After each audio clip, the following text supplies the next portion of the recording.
Hi there, folks. Welcome back to Richard Reviews. So, the latest of the films that didn't go wide release in theaters, didn't make much money, or found its way onto the internet.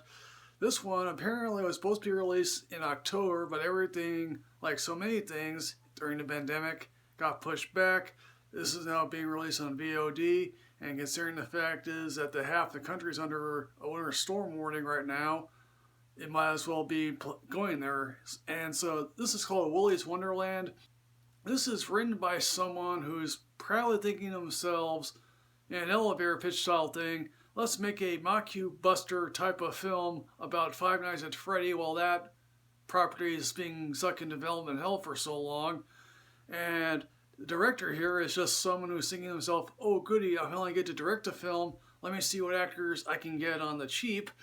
And what do you know? What actor can you get on the cheap these days? Nicolas Cage, who will star in anything. This plot here basically involves Nicolas Cage, who's apparently credited here as janitor, and he's driving through a Nevada town. Apparently there is actually a name for this Nevada town that I don't really care to go into because it's not really relevant, even though it should be. And of course, his car gets spiked and he's sort of suckered into a shifty garage person manager in one of these small towns. Usually they'll direct you to a diner while they somehow fix your car, even though it's not really all that expensive. For him, obviously, they have to work their dead off in Willy's Wonderland. Now, let me confess, I actually have been to Chuck E. Cheese. Chuck E. Cheese is a disgusting place. I don't know how long ago that was. I was probably a child back then. Although I did have a laser tag in my area. Trust me folks, laser tag is better than Chuck E. Cheese, that's all I can say. Apparently, this Willy's Wonderland has a dark secret. Apparently the owner and several of his friends were occultists and decided to kill people. And then somehow, miraculously, their spirits survived in the animatronics. First, because of the history of the Willy's Wonderland place, they decide to, patch things up again, give it a new coat of paint and whatnot, and hope for the best that no one really finds out about this sort of history. Of course, things don't go as planned. The townsfolk, including the sheriff, played by the woman who was on the Mindy Project for so many seasons, is like, yeah, please leave our people alone. Of course, this being Nicolas Cage, he has the beard. Apparently, I saw him with the beard for the history of swear words. I don't know if this was made at roughly the same time he was making history of swear words, but clearly, all he's doing, we have 3 montages of him just cleaning the place, and then drinking a beer, maybe because that was in the contract, or maybe because he read the script, I don't really know. And then he's playing pinball all different times.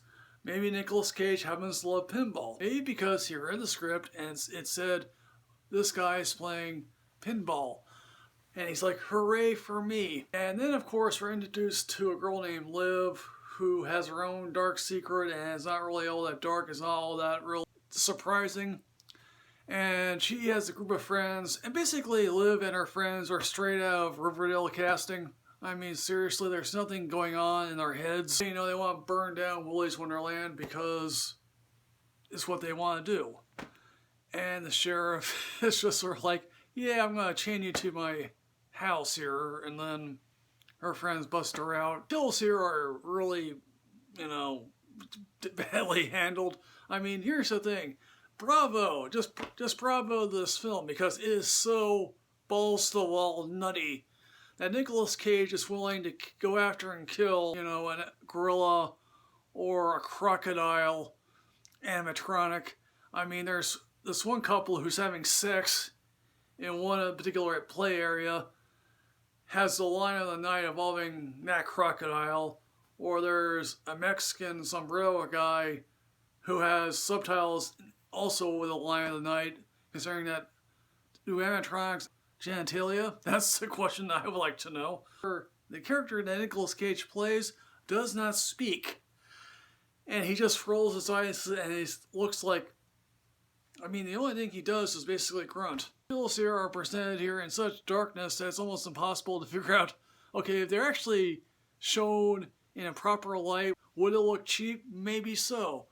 but at least that way I can at least see what's happening. And thankfully, this film is only an hour and a half long.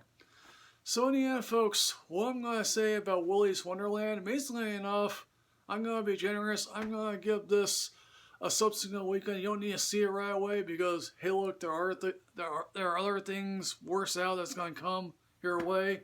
So, folks, Willy's Wonderland, have you seen this? What you think? Have you ever been to a Chuck E. Cheese or any other really shitty place like that? As always, folks, like, comment, subscribe, and enrich yourself with knowledge. I'll see you next time, folks. I'm Michael Richard Reviews 2 on Twitter. Yes, hooray.